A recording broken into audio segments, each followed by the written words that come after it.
Hey, Warpugs. We're here with some more unbiased history of Rome, and we have reached part 4.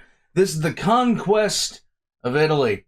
Warpugs, this has been an utter journey from prehistory to now the Republic's taking over the Etruscans and everyone else on the island peninsula.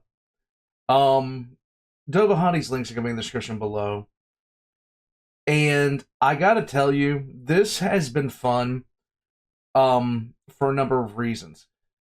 I like when anybody who presents history that makes me laugh, it's an automatic win in my case. I love information. Don't get me wrong, I love information. But entertainment goes a long way.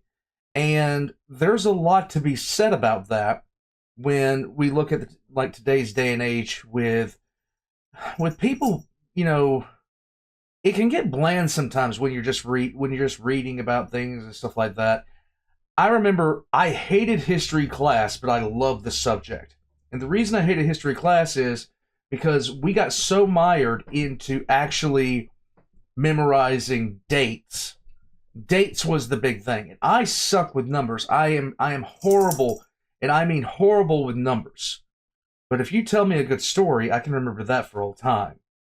And I think we get too wrapped up in the actual numbers. Don't get me wrong, sometimes the numbers are very, very important. Sometimes the numbers are excessively important, but I've always had problems with them. I don't even remember dates for birthdays. I remember mine because it was hammered home so many times to me, and my brother's because it was hammered home so many times to me. But there's not many other dates that I can remember right off the top of my head unless they're connected to something important, like a holiday or something to that effect. It's just something I was never really put through, I never could grasp them. So history always sucked for me because the emphasis on dates was always there. But at the same time, I can tell you a very good timeline. I can link the events together. I love the subject, but it's just like that for me. So I'm always appreciative when somebody makes it funny, because funny history is better than just base history. That was the most profound thing I've ever said. It was so lame. I'm such an idiot. Warpugs, let's get into it. Dovahhatty's Unbiased History, Part 4, The Conquest of Italy. Let's go.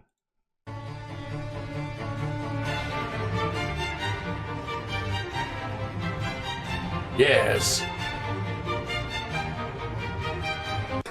Whenever I want to feel truly disgusted, I usually take a look at a map of Italy from the 4th century. Mm-hmm. Gauls to the north, Greeks to the south, and an unholy mix of Etruscans, Umbrians, and Samnites in the middle. Absolutely disgusting. Yes. And it is with those fucking Samnites where the wars for Italy's fate would start. They lived in the Apennine Mountains, often raiding the lower plains of Campania and taking cities like Capua. Rome went the extra mile to civilize those savages, but couldn't reach the hill tribes. This disparity was the spark of the First Samnite War. Capua couldn't defend itself, so called in Rome, whom easily broke the Samnite siege, placing a garrison of plebeian soldiers in the city. Yeah, you saw it coming. Capua eventually revolted against Rome, and the pleb soldiers took the opportunity to demand higher pay. Now, it wouldn't have been a problem had you not started a Latin rebellion with it. The Romans were forced to stop the war, rushing back home and crushing the Latins near the Vesuvius, using the Samnites as meat shields at that. If you're asking how the Samnites could be dumb enough to accept this, it is because you haven't met one. With peace restored, the Romans began granting citizenships left and right to the Latins, Yay! using them to build colonies further south, even crossing the border with Samnium. They wouldn't stop complaining over it, but the Romans couldn't give two shits about it. And then we have Neapolis, a Greek colony, in case you were wondering why it's such a shit city today. Itching for war, the Samnites placed a garrison in Neapolis, agitating it to attack the Roman colonies, thus starting the Second Samnite War, getting us to the first Roman hero of today, Quintus Fabius Maximus Rullianus. He led his men to victory in Samnium, while Neapolis fell to Rome, and the consuls led the legions further into enemy territory, getting... I swear to God, Roman names were so just... yes. So wrecked in the war, the Samnites started pleading for peace, and just before the consuls could respond, they were surrounded, stuck within the Apennine Mountains. The Romans tried carving their way through, but the endless hordes were too much. To save their men's lives, the consuls surrendered. The Samnites relished in their deceitful victory, stripping the Romans of their weapons, walking them under the yoke, and taking their lands. With such a humiliating defeat, it was time for a change. So far, the Romans had used the phalanx, invented by their Trojan ancestors, but it wouldn't do anymore. With the unparalleled intellect of Rome's greatest minds, they substituted the phalanx with the brilliant maniple system. Now, okay, so the phalanx worked very well in open plains, but what wound up happening was when they started going into mountainous regions, the phalanx was just not suited for that environment of warfare. So the maniple system was put into place, where smaller units would have less trouble with the mountainous terrain, because a small hill could just destroy the cohesion of a phalanx entirely and make it impossible for them to do what they needed to do. The maniple system countermanded that. the legions were divided into 120 men-strong maniples, organized sparsely to better navigate rough terrain. In front lay the Hastati, the official plebeian meat shields. At the center, the Principes, where the experienced patricians put up the real effort. And behind were the veteran Triarii, the elite alpha males, used only when truly needed. Now, The Triarii were rarely used. They were the best of the best as far as that Roman group was concerned.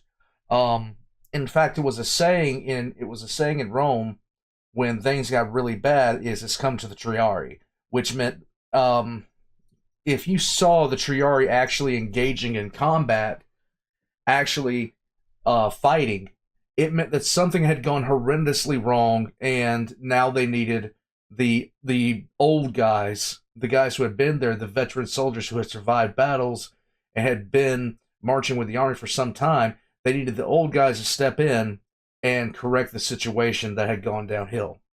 Back in the war, the Romans were attacked by the Etruscans, whom were promptly obliterated by Rullianus. The Samnites in turn were all kicked out of Campania, suing for peace. Rio this time. Victorious once more, the Romans cemented their victory by building the Appian Way, a road that led to Rome, the first of many. But success does breed jealousy, lots of it, equally shared by the Samnites, Etruscans, Umbrians and Gauls, all uniting in a coalition to make Rome burn again. Camillus might not have been around anymore, but you know who was? Cornelius Scipio Barbatus, the first of many as well. Admittedly, this one didn't do too much. Him and Fulvius did kill some barbarians, but it's the next year's consuls who get the real fame. Back to Flavius Maximus Rullianus and his friend Publius Decius Mus. Rullianus did his specialty, devastating the Etruscans, while Decius did the same with Samnium. The war culminated in the Battle of Sentinum, where Decius and Fabius led the legions against the barbarian coalition. The Romans charged furiously at the enemy, barely using their Principes. As the battle raged, the left flank began to waver against the ceaseless Gallic spam of chariots, being too cowardly to actually fight on the field. Seeing the danger, Decius led a suicidal charge against them, sacrificing himself to buy time. Given the opportunity, Fabius sent half of the Triarii to save the left flank, and the other half to rout the Samnites. As they fled the field and the Romans set pursuit, Fabius sent the Triarii to surround the Gauls, slaughtering them all, retribution for the sack of Rome, which will only be fully avenged in the centuries to come. Oh, how I wait. Triumphant a third time, Rome annexed all of central Italy, now the master of the peninsula, with two exceptions, those being the Gauls up north, whose time will come, and the Greeks down south in Magna Graecia. The resulting few years of peace ended soon after, for while Rome was mediating a dispute in a Greek city with their navy, Tarentum completely chimped out and attacked them, over some ancient maritime treaty or some bullshit excuse. Surely, the Greeks in Tarentum weren't stupid enough to deny paying the reparations, right? If you're asking that, it's because you don't know one. Sure enough, war it was, and Tarentum immediately pleaded for help from mainland Greece. Now, I won't waste your time with the utterly insane shit-flinging mess that was Greek politics by then. Safe to say, there was a kingdom called Epirus, led by a Greek king named Pyrrhus. He had 20,000 Greeks, 20 Indian war elephants, and nothing to fucking do. So when he heard Tarentum bitching, off he went to Italy. The tricky thing is that Pyrrhus' army was all equipped with top-notch equipment that they looted from Trojan ruins, managing to put up a fight with them at Heraclea. But once they started to lose, off went Pyrrhus, spamming his elephants until forcing a victory. Yeah, victory. The kind where you suffer massive casualties and can only win by spamming living tanks in the battle. Call it a Pyrrhic victory. Pyrrhus did live to his Greek genes though, sacking and genociding every shred of civilization he could on his way to Rome. He took one good look at the Servian walls and fucked off to Ascalon, where he met with the Romans again. He was about to lose, but then spammed his elephants and forced a retreat. At least he admitted this time. This becomes a trend, by the way.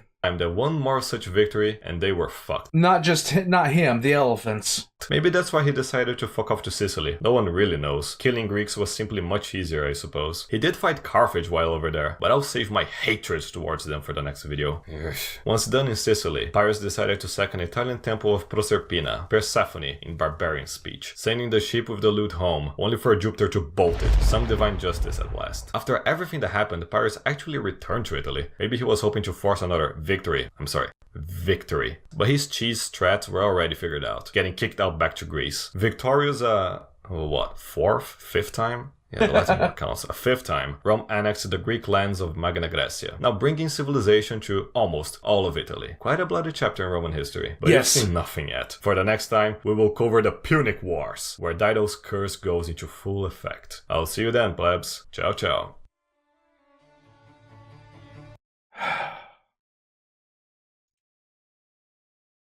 The elephants become an ordeal every single time. Elephants were an absolute menace to any battlefield in that time period because people just didn't know what to do about them. They freaked out horses. They freaked out the horses. You couldn't use cavalry effectively against them, and they're frickin' elephants. And poke an elephant with a spear, find out how much you regret your decision, okay? There is a substantial amount of regret with antagonizing a thing that can stomp on you and turn your rib cage and all your internal organs to pulp. It's a thing you gotta worry about, okay? It's a thing. Aside from that, though, you just don't want to worry too much about how bloody this period is because it's always bloody. It's always a massive, ugly affair every time you start talking about warfare in the ancient time. People think war is bad now. War ain't nothing right now. It is literally Candyland compared to what they used to each other. And I'm even including World War II in that because even at our worst, we just did not, we did. But I didn't see entire cities being put to the sword. I saw a good portion of one put to the sword in World War II, but not the entire city. They didn't burn the entire city to the ground and kill everyone inside of it. The Japanese did that. The Allies did that a couple of times, and the Germans don't even need to talk about it. And the Soviets, I'm not even going to begin to broach the subject because, my God. But historically, warfare was far. You didn't want to be in you did not want to be in a city under siege at any point in time during this period, because at best you're going to starve for a while until you break out. At worst, the city gets taken, and if the city gets taken, oh no. Talk about a bad day. War Pugs? That was Dovahhatty. And we're going to be checking out more of this series. It has been a most enjoyable series. I can't wait for more of it. I'm going to head out from here. All of his links are going to be in the description down below. I would recommend you check them out. All of my links are going to be there too, including my Patreon and merch. And I'm out. I'll catch you War Pugs next time.